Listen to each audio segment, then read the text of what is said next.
You're tuning into Black and White Sports on YouTube. The no-holds-barred truth on sports.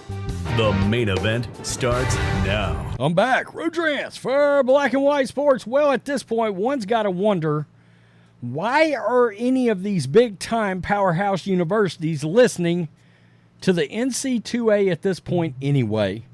None of them really need the NC2A. I mean, just operate as the Big Ten Conference, the SEC. I was going to say Pac-12, but uh-oh. And, of course, the big whatever it ends up being. Big 12, which could end up being upwards of, I think, 16 teams or even more. Fact is, conference realignment, that's not done. There's a lot more movement that is going to come. And there was a lot of interesting storylines going into this football season for college football. And as we know, Jim Harbaugh had agreed to a 4-game suspension for what many people figured out to be a hamburger that one of the recruits ended up eating. I mean, some kind of ridiculous kind of violation. Something that would have been a story in 2000 or 95 or maybe even 10 years ago. But now, especially in light of NIL, we care about that. And supposedly, well, he couldn't remember. Well, I'm sure Jim Harbaugh couldn't remember. Maybe he couldn't. Maybe he could. But something happened here, and that suspension is off the table, and Jim Harbaugh, is going to coach the Michigan Wolverines for the entire season. This completely broke down, and I wonder, I can't help but think, because there's been speculation, that if this had been Georgia, if this had been Alabama, if this would have been some of the other schools, that possibly those schools would have just told the NC2A to buzz off. Go away. We don't have time for you. And you just have to wonder, is that what Michigan might have done here? They're saying they're going to revisit this at the end of the season, or it may last until the end of the season. Whatever the case may be, Jim Harbaugh is going to coach the Michigan Wolverines in 2023. An agreement between the NC2A and Michigan football coach Jim Harbaugh concerning penalties stemming from what the NC2A deemed to be false statements Harbaugh made to investigators has broken down, an industry source told Yahoo Sports. Harbaugh and the NC2A had come to a tentative resolution that would see the coach serve a 4-game suspension to begin in 2023. A number of former assistants were also sanctioned. The deal still needed approval from the NC2A Committee on Infractions. Many believed that would be a formality. However, hurdles arose and the deal is now off. Instead, the case will move further through the NC2A disciplinary system, almost certainly into the off-season sometime in 2024. Harbaugh is now expected to coach every game of the Wolverines season. Now, this was only going to affect him actually coaching the game, because Sunday around to Friday, Harbaugh was still going to be coaching this team. It was only on game day. Well, now it's not any of that. Michigan opens at home on September 2nd against East Carolina. The case is centered on an alleged Level 2 NC2A violation by Harbaugh and his staff that include meeting with recruits during a so-called dead period, watching workouts on Zoom, and having too many analysts participate in on-field practice coaching. That's got to be a joke. I mean, literally, I have heard this is a violation. I mean, all these little violations, yeah, I don't care who your college football team is.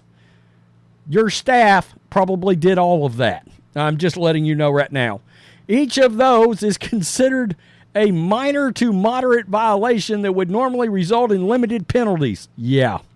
During the investigation, the NC2A alleges that Harbaugh was not forthcoming with investigators and therefore slapped a Level 1 violation onto the case, which calls for far stiffer penalties, including suspensions.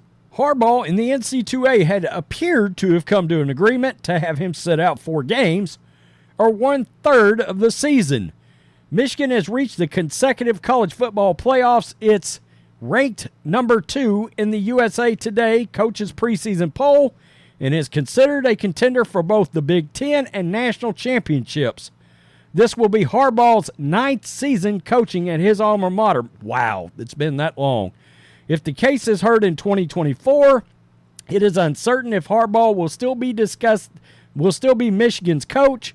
In each of the past 2 off seasons, he's discussed returning to the NFL and would likely again draw professional interest. Yeah, I think the only reason he didn't get as much this year is there's a feeling, and I'm just going to come right out and say it, I'm a 49ers fan and a Wolverines fan.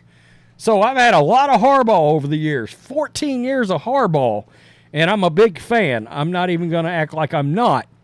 But I liked Harbaugh when he played in the NFL, to be honest with you. Captain Comeback. There's been a feeling, yeah, he might ultimately end up back in the National Football League. But look, Harbaugh is also going to use that as leverage on Michigan to parlay and to continue getting these bigger and bigger contracts as time goes on. Make no mistake. But look, guys, this suspension, we're coming to a time in college football where the NCAA is basically losing its power. Okay? We're steamrolling towards the NCAA having nothing that they're going to be able to do with these bigger programs. There's just too much money, too much in television contracts, and the conferences are just becoming powerhouses themselves because of television revenue, okay? And many believe eventually the conferences will dissolve. I don't know if that'll really happen.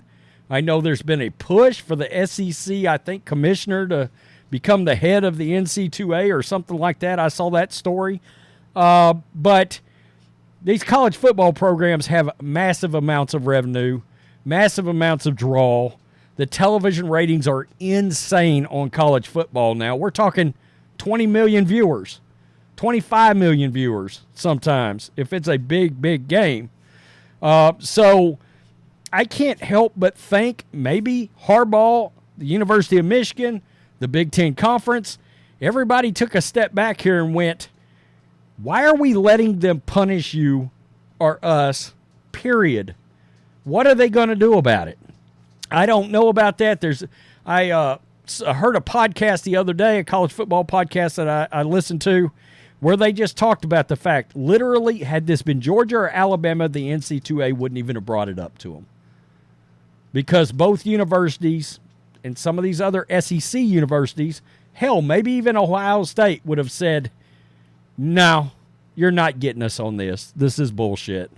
This is something that's done across the college football coaching landscape. And it would have either not gotten brought up, or it certainly would not have made it to the level this did.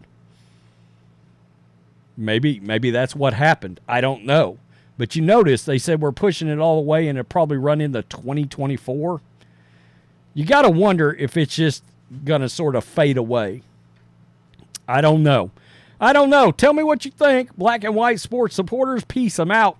Till next time. Thanks for watching the show. Be sure to like, comment, and subscribe. Be sure to tune in next time on Black and White Sports.